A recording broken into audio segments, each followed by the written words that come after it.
Welcome to my channel. Subscribe to my channel. ಎಲ್ಲರಿಗೂ ನಮಸ್ಕಾರಗಳು. 6ನೇ ತರಗತಿಯ ಸಮಾಜ ವಿಜ್ಞಾನ ಪಠ್ಯಪುಸ್ತಕ ಭಾಗ 1 ಅಧ್ಯಾಯ 8 ನಮ್ಮ ಸಂವಿಧಾನ. ಈ ಅಧ್ಯಾಯದ ಪ್ರಶ್ನೋತ್ತರಗಳನ್ನು ತಿಳಿಯೋಣ.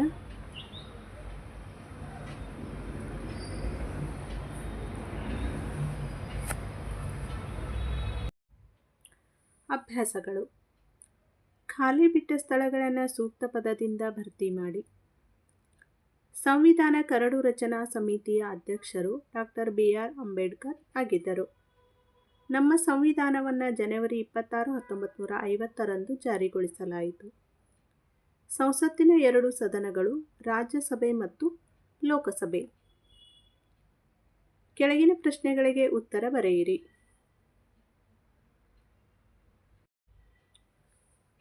ಪ್ರಶ್ನೆ ಸಂಖ್ಯೆ 4. ಸಂವಿಧಾನ ಎಂದರೇನು? ಇದರಿಂದ ನಮಗೇನು ಅನುಕೂಲ? ಒಂದು ದೇಶದ ಸರ್ವಶ್ರೇಷ್ಠ ಶಾಸನವನ್ನು ಸಂವಿಧಾನ ಎಂದು ಕರೆಯುತ್ತೇವೆ. ಸಂವಿಧಾನದ ಅನುಕೂಲಗಳು: ಜನತೆಯ ಆದರ್ಶಗಳು ಮತ್ತು ಆಕಾಂಕ್ಷೆಗಳನ್ನು ಪ್ರತಿಬಿಂಬಿಸುತ್ತದೆ.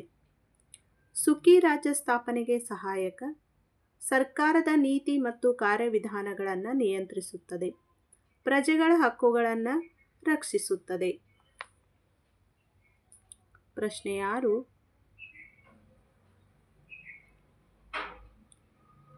ಪ್ರಶ್ನೆ 5. ಸಂವಿಧಾನ ರಚನಾ ಸಭೆಯ ಅಧ್ಯಕ್ಷರು ಯಾರಾಗಿದ್ದರು? ಸಂವಿಧಾನ ರಚನಾ ಸಭೆಯ ಅಧ್ಯಕ್ಷರು ಡಾಕ್ಟರ್ ಬಾಬು ರಾಜೇಂದ್ರ ಪ್ರಸಾದ್. ಪ್ರಶ್ನೆ 6. ಡಾಕ್ಟರ್ BR ಅಂಬೇಡ್ಕರ್ ಅವರು ಸಂವಿಧಾನ ರಚನೆಯಲ್ಲಿ ವಹಿಸಿದ ಪಾತ್ರವನ್ನು ತಿಳಿಸಿ. ಡಾಕ್ಟರ್ BR ಅಂಬೇಡ್ಕರ್ ಅವರು ಸಂವಿಧಾನ ರಚನೆಯಲ್ಲಿ ಸಂವಿಧಾನ ಕರಡು ಸಮಿತಿಯ ಅಧ್ಯಕ್ಷರಾಗಿದ್ದರು. ಪ್ರಶ್ನೆ 7.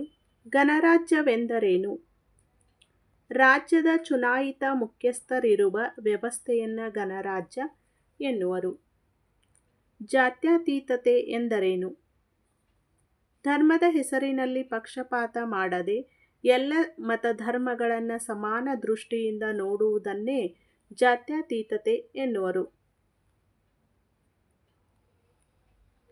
ಪ್ರಶ್ನೆ 9. ಸಂವಿಧಾನ ದಿನವನ್ನು ಆಚರಿಸುವ ದಿನಾಂಕ ಯಾವುದು? ಸಂವಿಧಾನ ದಿನವನ್ನು ಆಚರಿಸುವ ದಿನಾಂಕ ನವೆಂಬರ್ 26.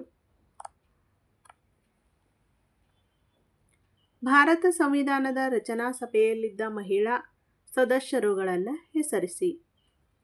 ಭಾರತ ಸಂವಿಧಾನದ ರಚನಾ ಸಭೆಯಲ್ಲಿದ್ದ ಮಹಿಳಾ ಸದಸ್ಯರುಗಳು: ರಾಜ್ಕುಮಾರಿ ಅಮೃತ್ ಕೌರ್, ಲೀಲಾ ರಾವ್, ಮಾಲತಿ ಚೌಧರಿ, ಸರೋಜಿನಿ ನಾಯ್ಡು, ಬೇಗಂ ಐಜಾಜ್ ರಸುಲ್, ವಿಜಯಲಕ್ಷ್ಮಿ ಪಂಡಿತ್, ದ್ರಾಕ್ಷಾಯಿಣಿ ವೇಲಾಯುಧನ್ ಮುಂತಾದವರು. ಗುಂಪಿನಲ್ಲಿ ಚರ್ಚಿಸಿ ಉತ್ತರಿಸಿ. ಪ್ರಸ್ತಾವನೆಯಲ್ಲಿ ಉಲ್ಲೇಖಿಸಿದ ತತ್ವಗಳ ಬಗ್ಗೆ ಚರ್ಚಿಸಿ. ಜನತೆಯ ಆದರ್ಶಗಳು ಮತ್ತು ಆಕಾಂಕ್ಷೆಗಳನ್ನು ಪ್ರತಿಬಿಂಬಿಸುತ್ತದೆ. ನ್ಯಾಯ, ಸ್ವಾತಂತ್ರ್ಯ, ಸಮಾನತೆ, ಭ್ರಾತೃತ್ವ, ವ್ಯಕ್ತಿ ಗೌರವ ಹಾಗೂ ರಾಷ್ಟ್ರೀಯ ಏಕತೆ ಮತ್ತು ಸಮಗ್ರತೆ ಇವು ಪ್ರಸ್ತಾವನೆಯ ತತ್ವಾದರ್ಶಗಳಾಗಿವೆ.